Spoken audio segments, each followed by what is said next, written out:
Welcome to NCERT class 7 की हम बात करेंगे आज। और इसका जो चैप्टर है हम देख चुके थे। इसमें बेसिकली हम चैप्टर पढ़ चुके थे, 3 चैप्टर पढ़ चुके थे। पर्यावरण, हमारी पृथ्वी के अंदर, और हमारी बदलती पृथ्वी। नहीं, 2 ही चैप्टर पढ़े थे। हमारी बदलती पृथ्वी, आज हमको 3rd चैप्टर पढ़ना है। इसमें हमारी बदलती पृथ्वी, जिसका नाम है चैप्टर का कि हमारी बदलती पृथ्वी।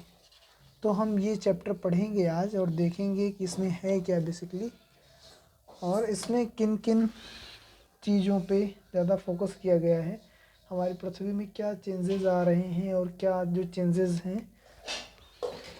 फ़ोन लाओ 1 मिनट।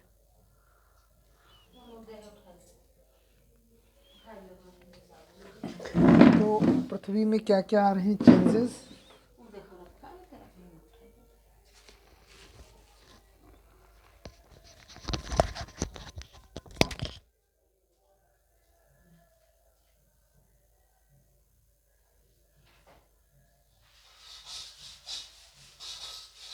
पृथ्वी में क्या क्या चेंजेस आ रहे हैं बेसिकली हम इस पर बात करेंगे। और जो भी एनसीईआरटी के अंतर्गत दिया हुआ है कि हमारी बदलती पृथ्वी के अंतर्गत, हम पूरे उस सेगमेंट पे बात करेंगे।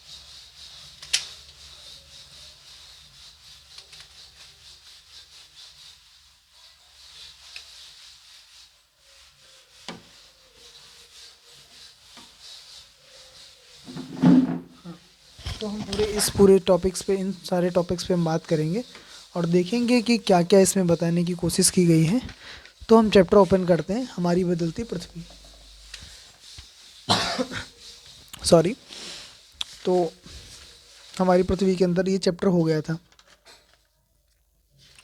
और हम देखेंगे हमारी बदलती पृथ्वी। ठीक है, ये भी हो गया था। नहीं, हो गया था ये भी चैप्टर। इसके बाद वाला चैप्टर ये तो पढ़ चुके थे ना, थोड़ा सा बचा हुआ था इसका चैप्टर, तो नेक्स्ट वाले सेगमेंट में करेंगे। अब नेक्स्ट हम ये पढ़ेंगे वायु। नेक्स्ट चैप्टर है, चैप्टर का नाम है क्या, वायु। चैप्टर का नाम है वायु। ठीक है, तो वायु के अंतर्गत हम इसके अंतर्गत हम पढ़ेंगे कि वायु का क्या सिस्टम है। और देखो, पहले तो सबसे पहले इसमें दिया हुआ है कि क्या आप जानते हैं, डू यू नो वाले क्वेश्चंस होते हैं। हमने कई बार बताया कि बहुत ज़्यादा नॉलेजफुल भी होते हैं और बहुत इंटरेस्टिंग भी होते हैं। ये जो डू यू नो का सेगमेंट पूरा दिया होता है। तो कार्बन डाइऑक्साइड वायुमंडल में फैलकर पृथ्वी से विकिरित ऊष्मा को पृथ्वी पर रोककर ग्रीन हाउस प्रभाव पैदा करती है, इसलिए इसे ग्रीन हाउस गैस भी कहते हैं।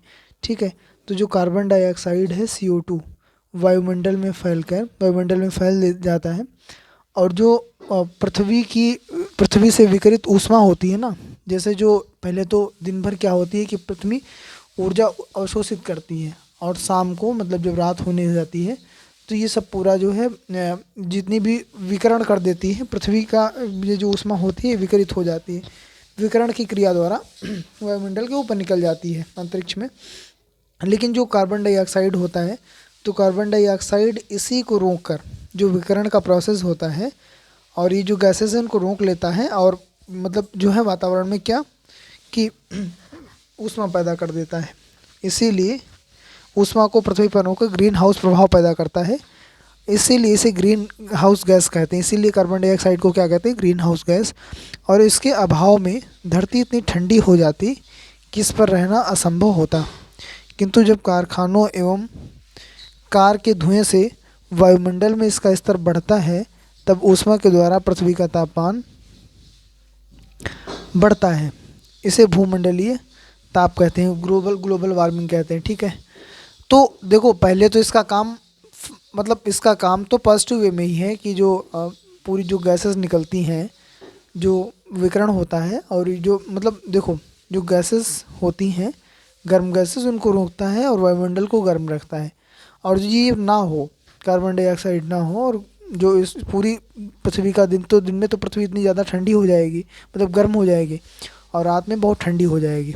ठीक है, तो ऐसे मतलब दिक्कत हो जाएगी। इसलिए इसका यूज़ तो है, लेकिन जब कल कारखानों से इतना ज़्यादा इसका स्तर बढ़ गया है, तब क्या है कि अर्थ का टेम्परेचर बढ़ रहा है, क्योंकि सारी ऊष्मा को ये विकिरित होने नहीं देता है।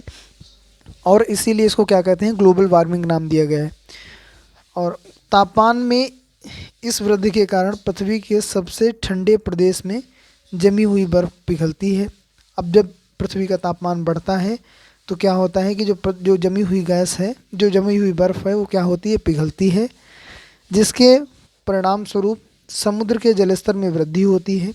जिसके परिणाम स्वरूप क्या होता है कि समुद्र के जलस्तर में वृद्धि होती है, जिससे तटीय क्षेत्रों में बाढ़ आ जाती है। ठीक है, दीर्घ अवधि में, ठीक है, दीर्घ अवधि में इसके कारण जलवायु में अत्यधिक परिवर्तन हो सकता है, जिसके फलस्वरूप कुछ पौधे एवं जंतु, मतलब पौधे और पशु लुप्त हो सकते हैं। ठीक है, तो क्या होता है कि इसके दीर्घकालिक परिणाम क्या हो सकते हैं कि जलवायु में अत्यधिक परिवर्तन हो सकता है, जिसके फलस्वरूप कुछ पौधे एवं पशु लुप्त हो सकते हैं। ठीक, तो ये तो क्या आप जानते हैं, इसकी बात हुई। अब हम मेन चैप्टर पे आते हैं, चैप्टर की रीडिंग स्टार्ट करते हैं। हमारी पृथ्वी चारों ओर वायु की घनी चादर से घिरी है, जिसे वायुमंडल कहते हैं। पृथ्वी पर सभी जीव जीवित रहने के लिए वायुमंडल पर निर्भर हैं।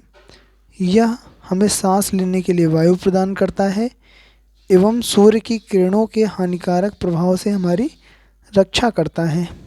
यदि सुरक्षा की यह चादर ना हो तो हम दिन के समय सूर्य की गर्मी से तप्त होकर जल सकते हैं और रात के समय ठंड से जम सकते हैं। अतः यह वायु राशि है जिसने पृथ्वी के तापमान को रहने योग्य बनाया है। ठीक है, तो देखो वायुमंडल क्या करता है कि सूर्य की हानिकारक किरणों से पहले तुम्हारी रक्षा करता है, और यदि ये ना हो तो क्या होगा, दिन में सूर्य की गर्मी से तप्त होकर जल जाएंगे और रात में ठंड से जम जाएंगे। ठीक है, जो ये टेम्परेचर मेंटेन करने का काम क्या करता है, वायुमंडल करती है। ठीक है, तो वायुमंडल का बेसिकली महत्व क्या है कि टेम्परेचर मेंटेन करने का काम करती है, और हमारी जो सूर्य की पराबैंगनी किरणें हैं, जो हानिकारक किरणें हैं, उनसे हमारी रक्षा भी करती है।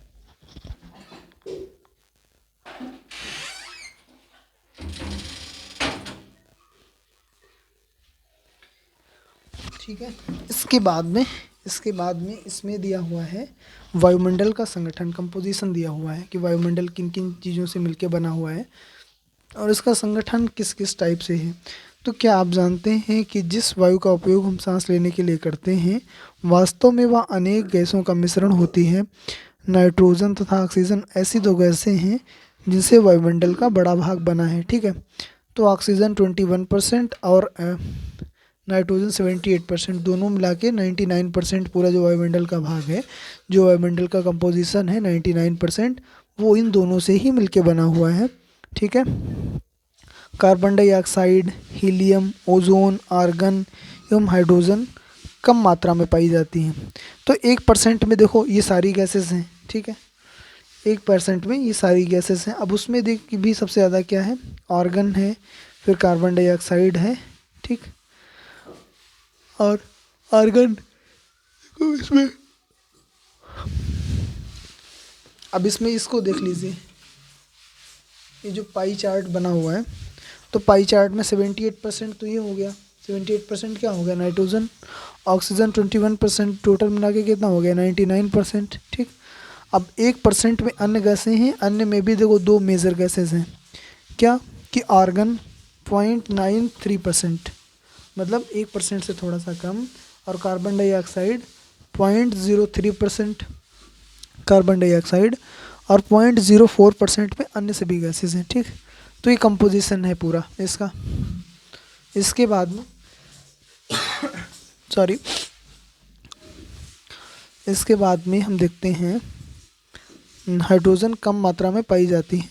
इन गैसों के अलावा धूल के छोटे छोटे कण भी हवा में मौजूद रहते हैं।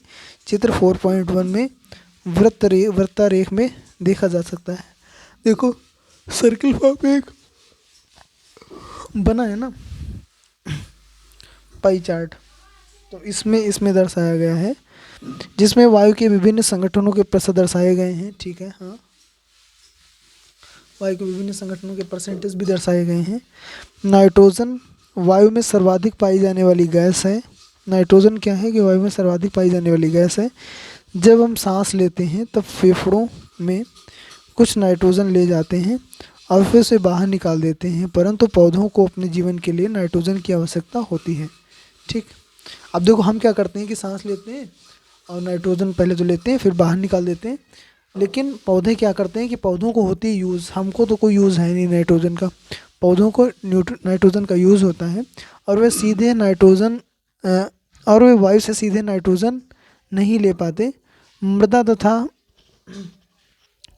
कुछ पौधों की जड़ें में रहने वाले जीवाणु वायु से नाइट्रोजन लेकर इसका स्वरूप बदल देते हैं, जिससे पौधे इनका उपयोग कर पाते हैं। ठीक, तो पौधों को मेनली यूज़ होता है नाइट्रोजन का, तो पौधे क्या करते हैं, अब जैसे हमारी तरह तो पौधे हैं नहीं कि वो सीधे वायु से नहीं ले पाते हैं, सीधे वो वायु से क्या नहीं ले पाते हैं नाइट्रोजन। तो जो उनकी जड़ें होती हैं, ठीक है, तो उनमें कुछ गांठें होती हैं। अब वो गांठें वायुमंडल से जो ले लेती हैं, मतलब वो कुछ जीवाणु होते हैं उन गांठों में, अब वो वायुमंडल से सीधे ले लेते हैं नाइट्रोजन और उनको एक दूसरे फॉर्म में नाइट्रोजन के बदल देते हैं, जिससे पौधे इनका उपयोग कर पाते हैं। ठीक है, तो ये बात बताई गई है। ऑक्सीजन वायु में प्रचुरता से मिलने वाली दूसरी गैस है।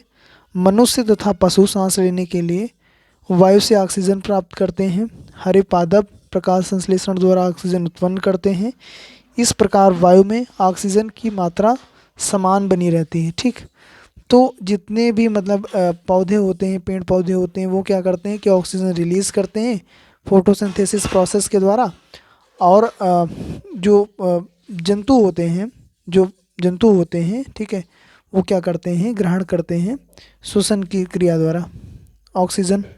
तो इससे पूरा जितना भी प्रोडक्शन होता है और इधर कंजप्शन हो जाता है, यूज़ हो जाता है, तो इस दोनों का बैलेंस बना रहता है।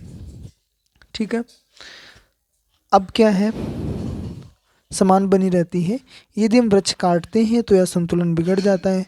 तो देखो भाई, अब संतुलन तो बिगड़ ही रहा है और इसमें जो पूरा कंपोजिशन है वायुमंडल का, उसमें 21% ऑक्सीजन है, होनी चाहिए, लेकिन अब है नहीं, क्योंकि पॉपुलेशन बढ़ गई है, मतलब प्राणी बढ़ गए हैं, जंतु बढ़ गए हैं और पेड़ काट दिए गए हैं, तो ऑक्सीजन यूज़ तो कर रहे हैं लेकिन उसका प्रोडक्शन नहीं हो रहा है ना उतना ज़्यादा, तो ये बैलेंस बिगड़ जाएगा। ठीक, इसके बाद में हम बात करें तो कार्बन डाइऑक्साइड अन्य महत्वपूर्ण गैस है। हरे पादप अपने भोजन के रूप में कार्बन डाइऑक्साइड का प्रयोग करते हैं और ऑक्सीजन वापस देते हैं। ठीक, मनुष्य और पशु कार्बन डाइऑक्साइड बाहर निकालते हैं। मनुष्यों तथा पादपों द्वारा बाहर छोड़ी जाने वाली कार्बन डाइऑक्साइड की मात्रा पादपों द्वारा प्रयोग की जाने वाली गैस के बराबर है, जिससे संतुलन बना रहता है। ठीक है, वही पूरी बात है। परंतु जब यह संतुलन कोयला तथा खनिज तेल आदि ईंधनों के जलाने से गड़बड़ा जाता है, तो वायुमंडल में प्रतिवर्ष करोड़ों टन कार्बन डाइऑक्साइड की बढ़ोतरी करते हैं। परिणामस्वरूप कार्बन डाइऑक्साइड का बढ़ा हुआ आयतन पृथ्वी पर मौसम तथा जलवायु को प्रभावित करता है।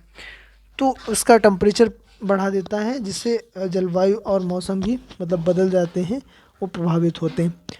उसके बाद में हम देखते हैं कि आप जानते हैं, ये वाला सेगमेंट है कि आप जानते हैं, डू यू नो, जब वायु गर्म होती है तो फैलती है और हल्की होकर ऊपर उठती है। ठंडी वायु सघन और भारी होती है, इसलिए नीचे जाने की प्रवृत्ति होती है।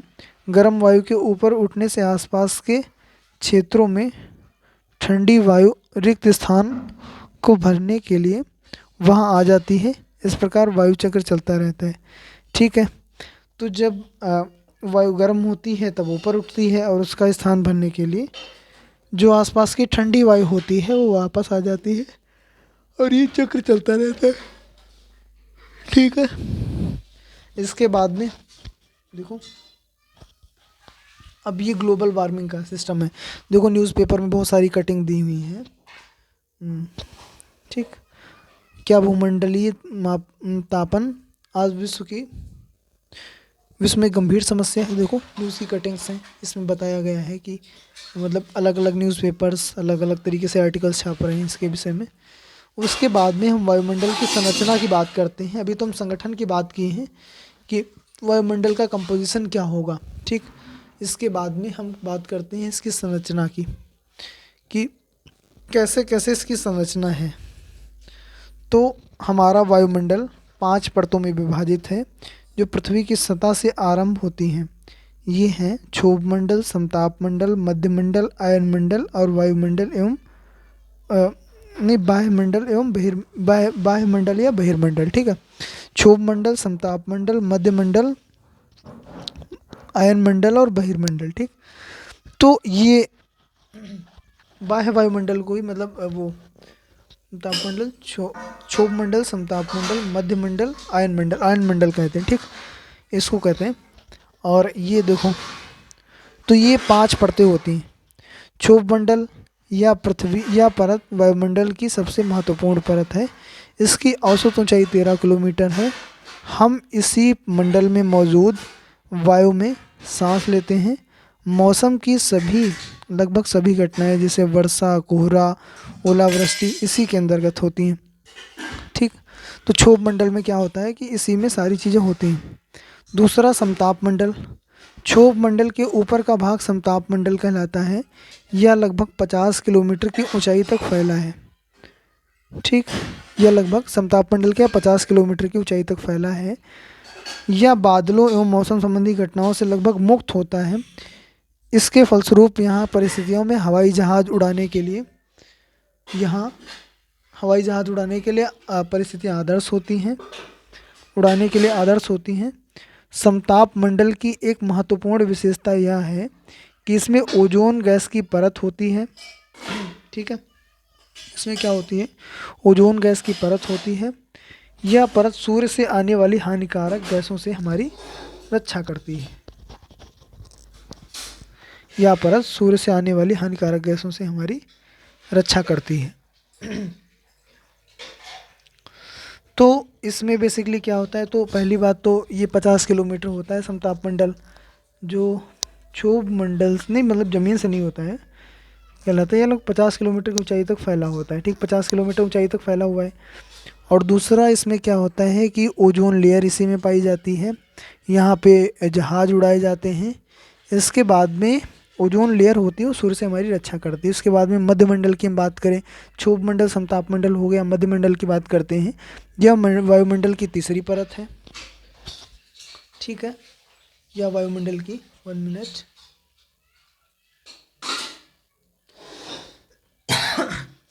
सॉरी, यह वायुमंडल की तीसरी परत है। यह समताप मंडल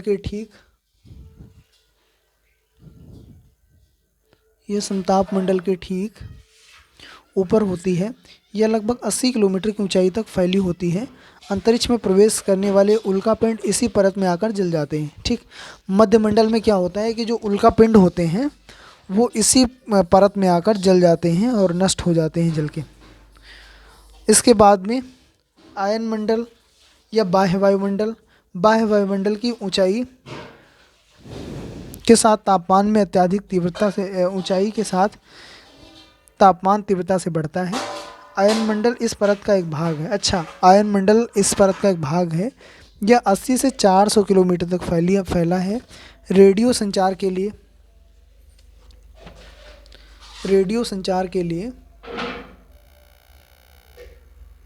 ठीक, क्या कहते हैं कि रेडियो संचार के लिए इस परत का उपयोग किया जाता है। वास्तव में पृथ्वी से प्रसारित रेडियो तरंगे इस परत द्वारा पुनः पृथ्वी पर परावर्तित कर दी जाती हैं। ठीक है, तो बाह्य वायुमंडल में एक आयनमंडल इसका एक भाग है और ये 80 से 400 किलोमीटर तक फैली होती है। इसके बाद में रेडियो संचार के लिए इसका उपयोग किया जाता है और जो भी रेज आती हैं उसके बाद में दोबारा इनको परावर्तित कर दिया जाता है। उसके बाद में बहिर्मंडल की और सबसे लास्ट वाले मंडल की बात करते हैं। तो वायुमंडल की सबसे ऊपरी परत को बहिर्मंडल के नाम से जाना जाता है। यह वायु की पतली परत होती है। हल्की गैसें जैसे हीलियम और हाइड्रोजन यहीं से अंतरिक्ष में तैरती रहती हैं। ठीक, हल्की गैसें जैसे हीलियम एवं हाइड्रोजन यहीं से अंतरिक्ष में तैरती रहती हैं। तो ये सबसे बाहरी परत है और वायुमंडल की पतली परत होती है। हीलियम हाइड्रोजन ये सारी इसी में होती हैं गैसेस, अक्री गैसेस होती हैं ना बहिर्मंडल में। इसके बाद में कुछ करके सीखें। इसमें क्या लिखा हुआ है कि स्थानीय समाचार पत्र से 10 दिन की मौसम रिपोर्ट लिखें और मौसम रिपोर्ट के बदलाव का आकलन करें। अच्छा, ये बच्चों का कार्य है। इसके बाद में क्या आप जानते हैं, मैं यह जानकर आपको आश्चर्य होगा कि पृथ्वी सूर्य की ऊर्जा के, ठीक है, 2 अरबवां भाग, केवल 2 अरबवां भाग ही प्राप्त कर पाती है। ठीक है, 1/2 अरब। तो पृथ्वी जो सूर्य की ऊर्जा है उसका कितना भाग प्राप्त कर पाती है? 1/2 अरब। ठीक, तो आपको जानकर आश्चर्य होगा कि सूर्य में कितनी ज़्यादा ऊर्जा होती है और पृथ्वी पे ऊर्जा का जो प्रमुख स्रोत है, प्रमुख क्या मतलब मेनली जो सूर्य से जो पृथ्वी पे जो ऊर्जा आती है वो ऊर्जा कहाँ से आती है? यहीं से, पृथ्वी मतलब सूर्य से। और सूर्य की ऊर्जा का ओनली 1/2 अरबवां भाग ही पृथ्वी प्राप्त कर पाती है। आपको जान के आश्चर्य होगा। मौसम एवं जलवायु, क्या आज वर्षा होगी? क्या आज दिन साफ रहेगा और धूप निकलेगी? कितनी बार हमने क्रिकेट प्रेमियों के मुंह से एक दिवसीय मैच की भविष्यवाणी पर अनुमान लगाते हुए सुना होगा। यदि हम कल्पना करें कि हमारा शरीर एक रेडियो है और मस्तिष्क उसके स्पीकर, तो मौसम वह है जो इसे नियंत्रण बटनों से छेड़छाड़ करता रहता है। मौसम वायुमंडल की प्रत्येक घंटे एवं दिन प्रतिदिन की स्थिति है। आर्द्र एवं गर्म मौसम किसी को भी चिड़चिड़ा बना सकता है।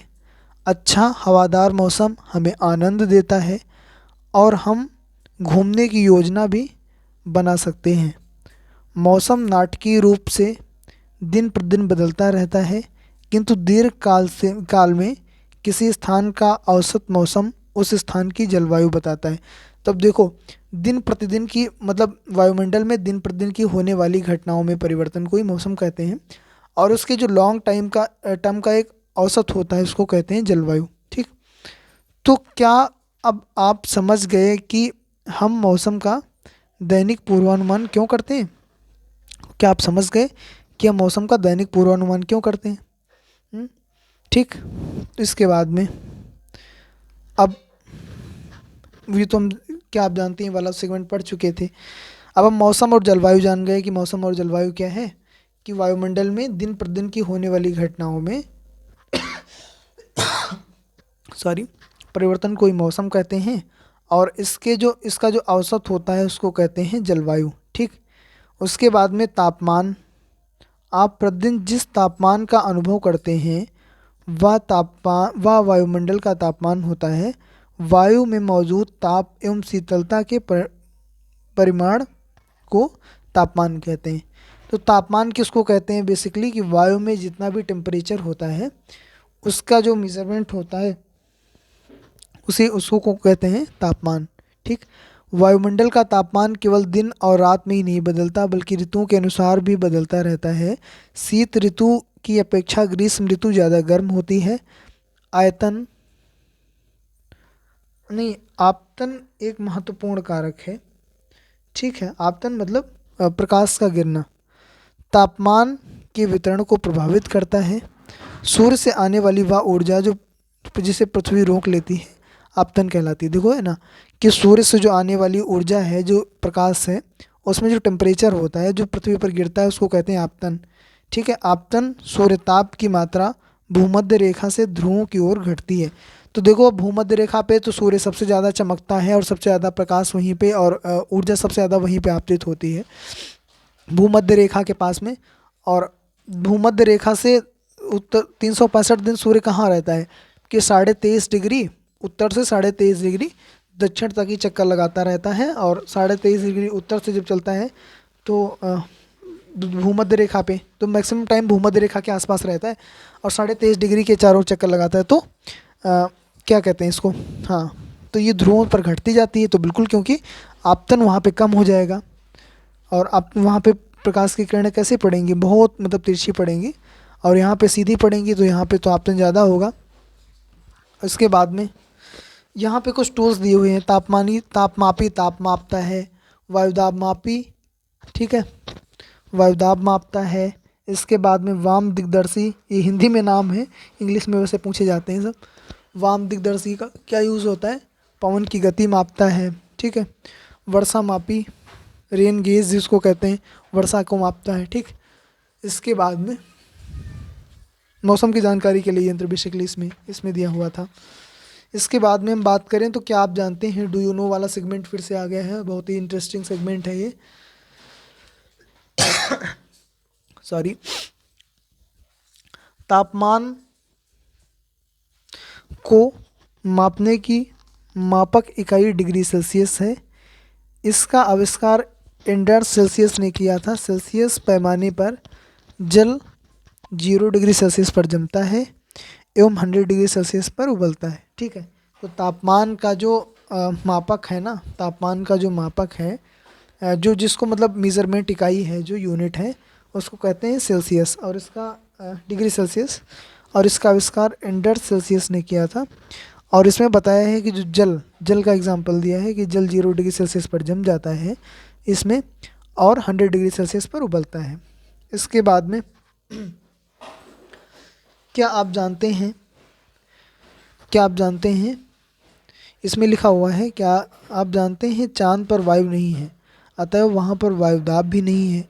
अंतरिक्ष यात्री जब चांद पर जाते हैं तो विशेष रूप से सुरक्षित हवा से भरी हुई अंतरिक्ष पोशाक पहनते हैं, और वे इस अंतरिक्ष पोशाक को ना पहने तो अंतरिक्ष यात्रियों के शरीर पर द्वारा विपरीत बल लगने के कारण उनकी रक्त सिराएं फट सकती हैं, जिससे अंतरिक्ष यात्रियों को रक्तस्राव हो सकते हैं, ठीक है। तो वहाँ पे वायु है नहीं, और इसीलिए जब वो जाते हैं तो पोशाक पहनते हैं जिसमें क्या होता है कि वो पूरा ढका होता है, उससे वायु से भरी होती है। इसके बाद में क्या आप जानते हैं, पवन का नाम उसके आने की दिशा के आधार पर निर्धारित होता है। उदाहरण के लिए पश्चिम से आने वाली को पश्चिमी या पछुआ पवन कहते हैं, ठीक। तो पछुआ पवन क्या कहते हैं, पश्चिम से जो आने वाली पवनें हैं उनको पछुआ पवन कहते हैं। जो पवनों के नाम होते हैं उनके दिशाओं के आने के क्रम में डिफाइन होते हैं, ठीक। इसके बाद में बात करते हैं वायुदाब की। नहीं, आप समझ गए होंगे कि ध्रुव बर्फ से क्यों ढके हैं। यदि पृथ्वी का तापमान अत्यधिक बढ़ जाता है तो यह इतनी गर्म हो जाएगी कि वहाँ कुछ फसलें नहीं उग सकेंगी। गाँव की अपेक्षा नगरों का तापमान बहुत अधिक होता है। दिन के समय में ऐसा फिल्ट से बनी सड़कें एवं धातु कंक्रीट से बनी भवन गर्म हो जाते हैं। रात के समय यह ऊष्मा मुक्त हो जाती है।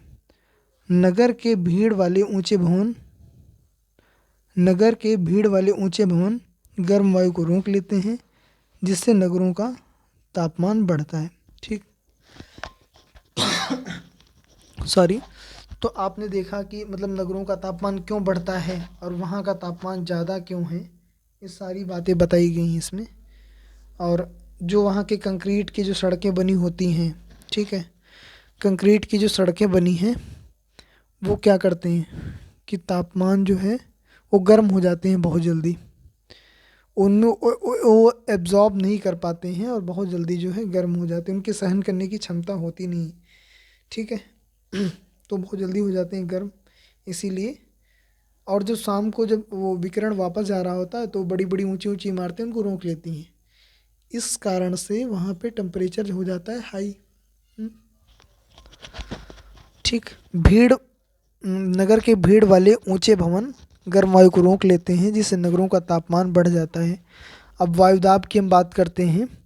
यह जानकर आपको आश्चर्य होगा कि वायु हमारे शरीर पर उच्च दाब के साथ में बल लगाती है। ठीक, हमारे शरीर पर उच्च दाब के साथ बल लगाती है, किंतु हम इसका अनुभव नहीं करते। यह इसलिए होता है क्योंकि वायु का दाब हमारे ऊपर सभी दिशाओं से लगता है। हमारा शरीर विपरीत बल लगाता है। ठीक, तो वायु हम इसलिए नहीं अनुभव करते कि क्योंकि चारों तरफ से वायु हमारे तरफ मतलब दाब लगाती है चारों तरफ से, और हमारा शरीर इसके क्या विपरीत बल लगाता है। यह जानकर आपको आश्चर्य होगा कि वायु हमारे शरीर पर दाब के साथ में बल लगाती है, किंतु हम इसका अनुभव इसलिए नहीं कर पाते, इसलिए नहीं होता क्योंकि वायु का दाब हमारे ऊपर सभी दिशाओं से लगता है और हमारा शरीर इसके विपरीत बल लगाता है। पृथ्वी की सतह पर वायु के भार द्वारा लगाया गया दाब वायुदाब होता है। ठीक है, पृथ्वी की सतह पर वायु के भार द्वारा लगाया गया दाब वायुदाब कहलाता है। वायुमंडल में ऊपर की ओर जाने पर दाब तेजी से गिरने लगता है। समुद्र स्तर पर वायुदाब सर्वाधिक होता है और ऊंचाई पर जाने पर यह घटता है। वायुदाब का क्षैतिज वितरण किसी ठीक है वायुदाब का क्षैतिज वितरण किसी स्थान पर उपस्थित वायु के ताप द्वारा प्रभावित होता है। अधिक तापमान वाले क्षेत्रों में वायु गर्म होकर ऊपर उठने लगती है और यह निम्न वायुदाब क्षेत्र बनता है। निम्न दाब बादल युक्त होकर आकाश एवं नम मौसम के साथ जुड़ा होता है। कम तापमान वाले क्षेत्रों की ठंडी वायु होती है, इसके फलस्वरूप भारी वर्षा होती है। यहाँ पर नहीं भारी होती है। भारी वायु निमज्जित होकर उच्च वायुदाब क्षेत्र बनाती है। उच्च वायुदाब के कारण स्पष्ट एवं स्वच्छ आकाश होता है। ठीक है, उच्च दाब के कारण स्पष्ट एवं स्वच्छ आकाश होता है। वायु सदैव उच्च दाब के क्षेत्रों से निम्न दाब के क्षेत्रों में गमन करती है। ठीक, तो वायु क्या करती है कि उच्च दाब क्षेत्र से निम्न दाब क्षेत्र की ओर गमन करती है। प्रोसेस क्या होता है चलने का वायु का कि उच्च वायुदाब से मतलब निम्न वायुदाब की ओर, क्योंकि जब वहाँ पे निम्न वायुदाब का क्षेत्र बन जाता है हवाएं ऊपर उठ जाती हैं, तो जो उच्च वायुदाब जो मतलब ठंडी वायु है जिसकी उच्च वायुदाब है, तो वहाँ से हवाएं चल देती हैं कहाँ निम्न वायुदाब की तरफ। तो ये पूरा प्रोसेस होता है। इसके बाद में हम बात करते हैं पवन की। तो उच्च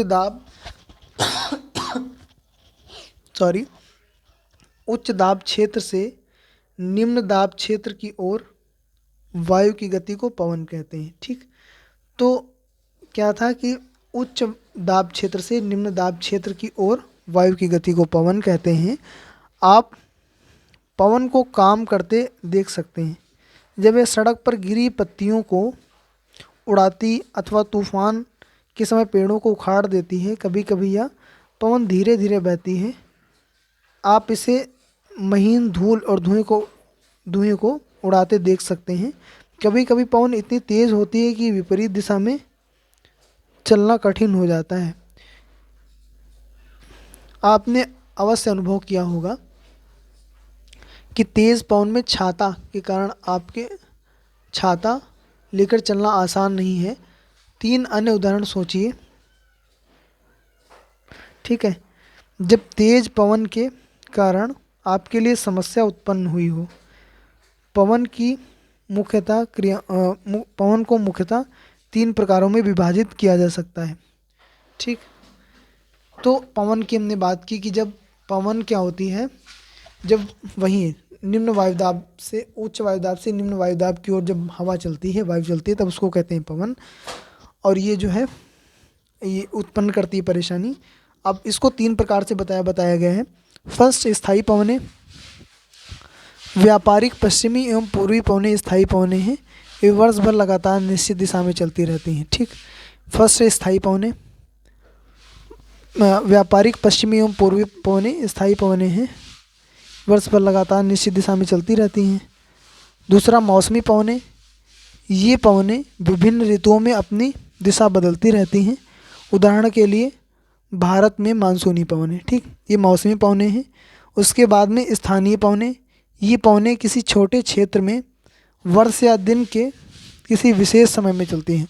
उदाहरण के लिए स्थल एवं समुद्री मार्ग, समुद्री समीर। क्या आपको भारत के उत्तरी क्षेत्र की गर्म एवं शुष्क स्थानीय पवन याद है? इसे लू कहते हैं, ठीक।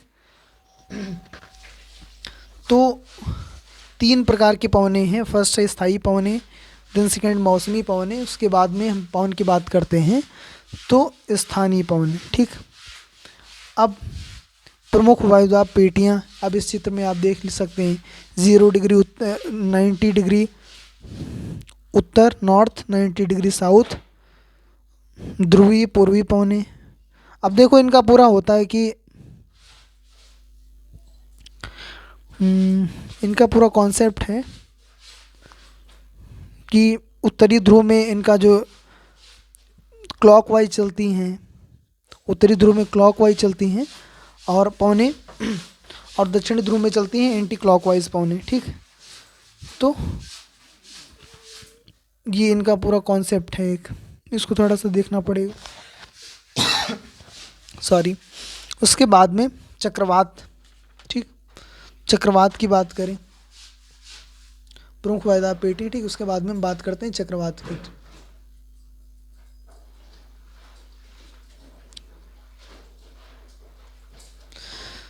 भारत के पूर्वी समुद्री तट, अब चक्रवात प्राकृतिक आवेश, ठीक। भारत के पूर्वी समुद्री तट पर स्थित ओडिशा में बंगाल की खाड़ी से उठने वाले चक्रवातों का खतरा बना रहता है। 17-18 अक्टूबर 1999 को राज्य के 5 जिलों में चक्रवात आया। 29 अक्टूबर 1999 को एक अन्य महाचक्रवात आया जिससे राज्य के बड़े भाग में तबाही मचाई। मुख्यतः पवन का वेग, वर्षा एवं ज्वारीय प्रोत्कर्ष से हानियाँ हुई। 260 किलोमीटर प्रति घंटे तक के वेग वाली पवन 36 घंटे से ज़्यादा समय तक चलती रही। तीव्र वेग वाली इस पवन ने पेड़ों को उखाड़ दिया, कच्चे घरों को नष्ट कर दिया, अनेक औद्योगिक भवनों, अन्य घरों की छतें भी उड़ गईं। विद्युत आपूर्ति, टेलीफोन लाइन पूरी तरीके से कट गए। चक्रवात के फलस्वरूप लगातार 3 दिनों तक भारी वर्षा होती रही। इस वर्षा के कारण ओडिशा की प्रमुख नदियों में बाढ़ आ गई, ठीक है। ओडिशा के प्रमुख नदियों में क्या हो गई? बाढ़ आ गई। चक्रवाती पवनों के कारण उठी ज्वारीय तरंगे स्थल पर 20 किलोमीटर तक आ गईं। फलस्वरूप तटीय क्षेत्रों में भयानक तबाही हुई। अचानक 7 से 10 मीटर ऊंची ज्वारीय तरंगे आ गईं, जिसके कारण तैयार हुई धान की फसल पूरी तरीके से नष्ट हो गई। अब एक पेपर की कटिंग है, अब इसमें फ़ोटो भी दिखाया गया है, चक्रवात द्वारा विनाश कैसे हुआ है फ़ोटो में भी दर्शाया गया है पूरा, ठीक है। इसके बाद में 25 अक्टूबर, हाँ इसके बाद में कि 25 अक्टूबर 1999 को पूर्वी पोर्ट ब्लेयर के निकट थाईलैंड की खाड़ी से अवदाब के कारण यह चक्रवात उत्पन्न हुआ। यह धीरे धीरे उत्तर पश्चिमी दिशा में बढ़ा, गहन होकर इसने महाचक्रवात का रूप धारण कर लिया और 29 अक्टूबर को सुबह 10:30 बजे ओडिशा के एरेसामा और बालीकुडा के बीच इन क्षेत्रों को प्रभावित किया। इस महाचक्रवात ने भुवनेश्वर, कटक और 28 तटीय नगरों सहित ओडिशा के पूरे तट को बर्बाद कर दिया। इससे लगभग 130 लाख लोग प्रभावित हुए, ठीक है। 130 लाख लोग प्रभावित हुए, मतलब 1 करोड़ 30 लाख लोग प्रभावित हुए। बड़ी संख्या में पशुओं की मौत हो गई। धान, सब्जियां, फलों और खड़ी फसलों का भारी नुकसान हुआ। ज्वारीय प्रोत्कर्ष से उत्पन्न हुई लवणता के कारण कृषि योग्य भूमि, विशाल भू क्षेत्र अनुपजाऊ क्षेत्र हो गए। सागवान और बांस के बागान वाले विशाल भू क्षेत्र नष्ट हो गए। पारादीप और कोणार्क के बीच स्थित मैंग्रोव के जंगल भी लुप्त हो गए। तो देखो अब ये पूरा चक्रवात के और उसके प्रभाव से क्या क्या हुआ, ठीक है। ये ऐतिहासिक घटनाओं का जिक्र कर रहा है कि चक्रवात से किन किन तबाही कौन कौन सी किस प्रकार की तबाहियाँ हुई, और ओडिशा का एग्जाम्पल दिया है। ठीक है, उड़ीसा का एग्जाम्पल दिया है कि उड़ीसा में मैक्सिमम चक्रवात आते रहते हैं, और वहाँ पे जैसे 1999 का और 25 अक्टूबर 1999 को, ठीक है, ये भी जो है कैसे कैसे वहाँ पे क्या क्या नुकसान करते हैं और किस किस तरीके की समस्याओं का सामना करना पड़ता है। ठीक, उसके बाद में चक्रवाती वर्षा का एक फ़ोटो दिया हुआ है और पर्वतीय वर्षा का दिया हुआ है। सॉरी। उसके बाद में हम आर्द्रता की बात करते हैं। जब जल पृथ्वी एवं विभिन्न जलाशयों से वाष्पित होता है तो यह जलवाष्प बन जाता है। वायु में किसी भी समय जलवाष्प की मात्रा को आर्द्रता कहते हैं। जब वायु में जलवाष्प की मात्रा अत्यधिक होती है उसे हम आर्द्र कहते हैं। जैसे वायु गर्म होती जाती है, इसकी जलवाष्प धारण करने की क्षमता बढ़ती जाती है। ठीक,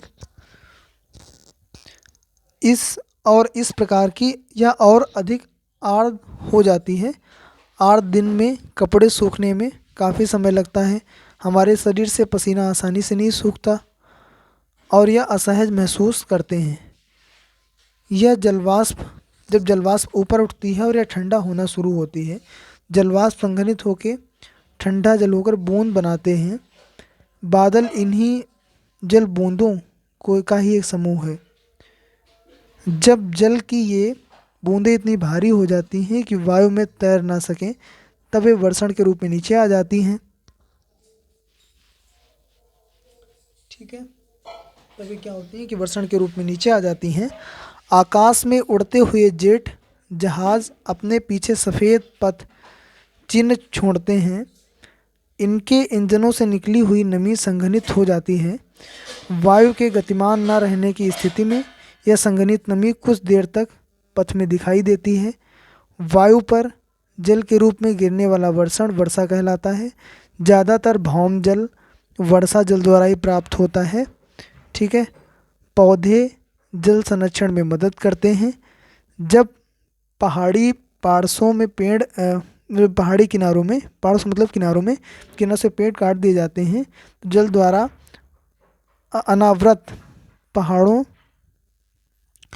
वर्षा जल अनावृत पहाड़ों से नीचे बहता है एवं निचले इलाकों में बाढ़ का कारण बनता है। क्रियाविधि आधार पर वर्षा के 3 प्रकार होते हैं: संवहनी वर्षा, पर्वतीय वर्षा एवं चक्रवाती वर्षा। ठीक है, तो फर्स्ट है संवहनी वर्षा। देखो इसमें फ़ोटो दिखाया गया है संवहनी वर्षा का। उसके बाद में पर्वतीय वर्षा और चक्रवाती वर्षा। ठीक है, इसमें दिखाया गया, तीनों को दिखाया गया, देख लीजिए आप। उसके बाद में बात करते हैं पौधे तथा जीव जंतुओं कि जीवित रहने के लिए वर्षा बहुत महत्वपूर्ण है। इससे धरातल को ताज़ा जल प्रदान होता है। यदि वर्षा कम हो तो जल की कमी तथा सूखा हो जाता है। इसके विपरीत अगर वर्षा अधिक होती है तो बाढ़ आ जाती है। ठीक है, अब देखो क्या आप जानते हैं, वर्षण के दूसरे रूप सहिम, वृष्टि तथा ओला है। ठीक है, तो ये चैप्टर कंप्लीट हो गया। इसके बाद में निम्न प्रश्नों के उत्तर दीजिए। वायुमंडल क्या है? पृथ्वी के चारों ओर जो वायु की परत ढकी हुई है उसका एक निश्चित संगठन है, उसको वायुमंडल कहते हैं। वायुमंडल का अधिकतर भाग किन 2 गैसों से बना हुआ है? तो 2 ही गैसों से बना हुआ है। मैक्सिमम भाग 99%, जिसको नाइट्रोजन 78% एवं ऑक्सीजन 21% के नाम से जानते हैं। ठीक है, बाद में इसकी बात करें हम तो वायुमंडल में कौन सी गैस हरितगृह प्रभाव पैदा करती है? तो वायुमंडल में कार्बन डाइऑक्साइड जो गैस है वो हरितगृह प्रभाव पैदा करती है। मौसम किसे कहते हैं? तो मौसम उसको कहते हैं ना, वायुमंडल में होने वाली दिन प्रतिदिन की घटनाओं को मौसम कहते हैं। उसके बाद में वर्षा के 3 प्रकारों को लिखिए। तो वर्षा के 3 प्रकारों की हम बात करें कि संवहनी वर्षा, पर्वतीय वर्षा और चक्रवाती वर्षा, ये वर्षा के 3 प्रकार हैं। उसके बाद में वायुदाब क्या है? ठीक, तो जो पृथ्वी की सतह पर वायु द्वारा लगाया गया दाब वायुदाब है। ठीक है, इसके बाद में गलत सही का निशान लगाना है। तो गलत सही में हम फर्स्ट क्वेश्चन देखेंगे, निम्नलिखित में से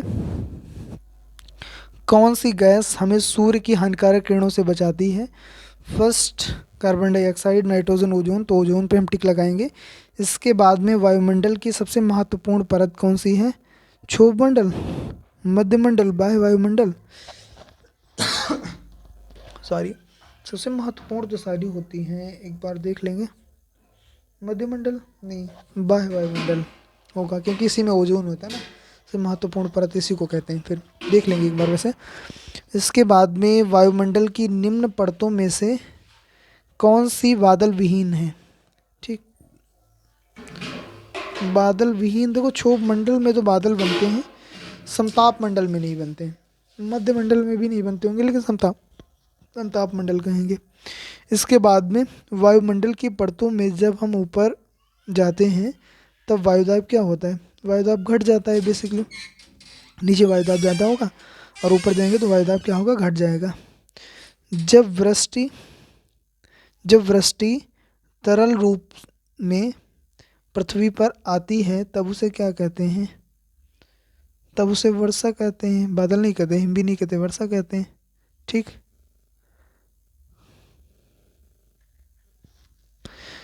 इसके बाद में हम बात करते हैं थर्ड की, तो व्यापारिक पवनें, लू, मानसून और पवन। ठीक, सही मिलाइए। ये समझ नहीं आता है इसका कि इसमें तो 4 देता है और उसमें 6 दे देता है। अब सूर्य से आने वाली ऊर्जा को विकिरण कहते हैं, और विकिरण इसमें है ही नहीं कहीं। ठीक, कारण बताइए। आर्द्र दिन में गीले कपड़े सूखने में अधिक समय लेता है। आर्द्र दिन में गीले कपड़े सूखने में अधिक समय लेते हैं। कारण यही है कि वायुमंडल का जो वातावरण का टेम्परेचर होता है ना, वो होता है कम, और इसीलिए वाष्पीकरण की प्रक्रिया नहीं होता है, तो गीले कपड़े सूखने में अधिक समय लेता है। भूमध्य रेखा से ध्रुवों के उड़ जाने पर आपतन की मात्रा घटती है। हाँ, तो घटती इसलिए है क्योंकि सूर्य क्या करता है कि चक्कर लगाता है 23.5 नॉर्थ टू 23.5 साउथ की ओर, इसीलिए ये घटती रहती है। बस, मतलब वहाँ तो ध्रुवों पे तिरछा प्रकाश पड़ता है, तो आपतन यहाँ पे ज़्यादा होता है, वहाँ पे कम होता है, यही इसका रीज़न है। और थैंक्स फॉर वाचिंग। अब हम नेक्स्ट चैप्टर में नेक्स्ट ये सेगमेंट पढ़ेंगे, पूरा चैप्टर, मतलब नेक्स्ट वीडियो में जल। इसके बाद में एक क्वेश्चन है कि सबसे महत्वपूर्ण परत, इसको एक बार इसको क्लियरिफाई कर लेते हैं। सबसे महत्वपूर्ण परत कौन सी है? महत्वपूर्ण परत, देखो इसमें क्या बताया है, क्षोभ मंडल या सबसे महत्वपूर्ण परत। अच्छा हाँ, तो क्षोभ मंडल ही है, देखो इसमें लिखा हुआ है सबसे महत्वपूर्ण परत क्षोभ मंडल। वैसे बाह्य वायुमंडल में ओजोन होती है तो उसका ज़्यादा महत्व है, लेकिन हाँ ठीक है, वर्षा होता है, मौसमी घटनाएं इसमें होती हैं। Thanks for watching.